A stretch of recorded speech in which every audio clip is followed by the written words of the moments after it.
જય શ્રી કૃષ્ણ, રાધે રાધે.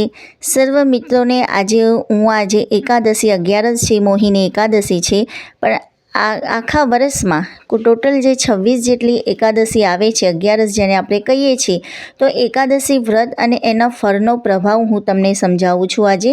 કે એકાદશીનું જે વ્રત છે, જેને આપણે 11 કહીએ છીએ, કે મહિનામાં એ 2 11 આવે છે, એક શુક્લ પક્ષની હોય છે ને એક વદમાં હોય છે, સુદ અને વદ. ઓકે, તો એકાદશીનું વ્રત કરવાથી પાપ નિવારણ થાય છે, પુણ્યની વૃદ્ધિ થાય છે, સુખ સંતોષ અને શાંતિ મળે છે, વૈકુંઠમાં વાસ થાય છે, ભવસાગર પાર તરી જવાય છે, ક્લેશ અને કંકાસનું નિવારણ થાય છે, સ્વર્ગની સીડી મળી જાય છે, ભગવાનની અનન્ય ભક્તિ મળે છે, મનગમતો પતિ મળે છે, નિસંતાને ઘેર પારણા બંધાય છે, શરીરનું સ્વાસ્થ્ય સુધરે છે, દુઃખમાં વિશ્રામ મળે છે, નિર્ધન ધનવાન અને સંપત્તિવાન બને છે, વિમાન આવે છે ને પ્રભુ દર્શન કરાવે છે, ચારે ધામની યાત્રાનું ફળ એકમાત્ર એકાદશીથી મળી જાય છે, હજારો અશ્વમેઘ યજ્ઞનું ફળ પણ એકમાત્ર એકાદશીનું વ્રત કરવાથી આપણને મળી જાય છે.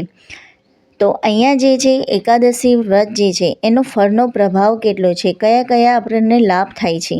એવું નથી કે તમારી ભક્તિ અને શક્તિ પ્રમાણે તમે એકાદશીનું વ્રત કરી શકો છો. વ્રત કરવામાં કોઈ નિયમ હોતા નથી.